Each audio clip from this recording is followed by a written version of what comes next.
సాంప్రదాయ చేతి వృత్తుల వారి కోసం కేంద్ర ప్రభుత్వం ఇటీవలే పీఎం విశ్వకర్మ యోజన అందుబాటులోకి తీసుకొచ్చింది. ఈ పథకాన్ని భారత ప్రధానమంత్రి నరేంద్ర మోదీ స్వాతంత్ర దినోత్సవం రోజున ప్రకటించారు.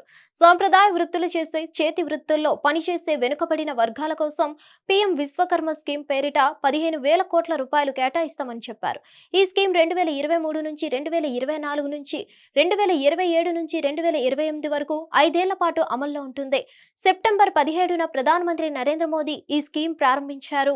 గురు శిష్య వారసత్వ పరంపరను ప్రోత్సహించి సాంప్రదాయ పనిముట్లను చేతులను ఉపయోగించి పనిచేసే కళాకారుల కుటుంబ ఆధారిత వృత్తులను బలోపేతం చేయడమే ఈ పథకం ముఖ్య ఉద్దేశంగా ప్రభుత్వం తెలిపింది.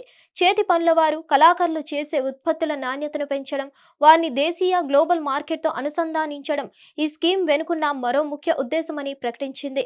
పీఎం విశ్వకర్మ యోజన ద్వారా ఎవరికి లబ్ధి చేకూరనుంది, ఏ వృత్తుల వారు ఈ పథకానికి అర్హులు అనేది ఇప్పుడు మనం తెలుసుకుందాం.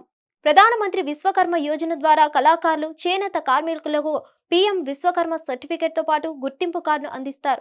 అలాగే తొలి విడత కింద 1 లక్ష వరకు, రెండో విడత కింద 2 లక్షల రుణం అందిస్తారు. దీనికి కేవలం 5% వడ్డీ వసూలు చేస్తారు. ఇది ఇతర లోన్లతో పోలిస్తే చాలా తక్కువ అని చెప్పాలి. దేశంలోని గ్రామీణ, పట్టణ ప్రాంతాల్లోని కళాకారులు, చేతి వృత్తుల వారికి ఈ స్కీమ్ వర్తిస్తుంది. అందులో తొలుత 18 సాంప్రదాయ వృత్తులకు ఈ స్కీమ్ ప్రయోజనాలు అందనున్నాయి.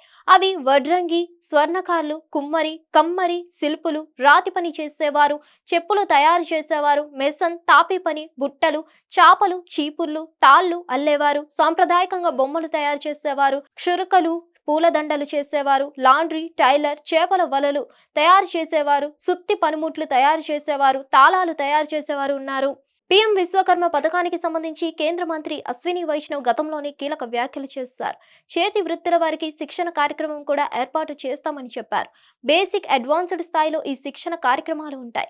ట్రైనీలకు రోజుకు 500 రూపాయల చొప్పున ఆర్థిక సహాయం అందిస్తామని, పారిశ్రామిక పనిముట్లు కొనుగోలు కోసం అవసరమైన వారికి 15,000 రూపాయలు ఆర్థిక సహాయం అందిస్తామని చెప్పారు. ఈ పథకం ద్వారా తొలి ఏడాది 5 లక్షల కుటుంబాలకు, 5 ఏళ్లలో మొత్తం 30 లక్షల కుటుంబాలకు లబ్ధి చేకూరనుందని కేంద్ర మంత్రి వెల్లడించారు. విశ్వకర్మ జయంతి సందర్భంగా సెప్టెంబర్ 17న ప్రధానమంత్రి నరేంద్ర మోదీ ప్రారంభించారు. పీఎం విశ్వకర్మ యోజన స్కీమ్ ప్రారంభించిన 20 రోజుల్లోనే ఏకంగా 5.24 లక్షల దరఖాస్తులు వచ్చినట్లు కేంద్రం తెలిపింది. అందులో మొదటి దశ వెరిఫికేషన్ పూర్తయినవి 1749 కాగా, రెండో దశకు చేరుకున్నవి 2 ఉన్నాయి. మూడో దశ వెరిఫికేషన్ పూర్తయిన తర్వాత వారికి 1 లక్ష వరకు లోన్ మంజూరు చేస్తారు. హిట్ టీవీ యాప్ ని డౌన్లోడ్ చేసుకోండి. ఇందులో short news, live news, entertainment movies అన్ని అవైలబుల్ గా ఉన్నాయి. Please download Hit TV app. Hit TV app hit TV యాప్ని ఫ్రీగా డౌన్లోడ్ చేసుకోండి.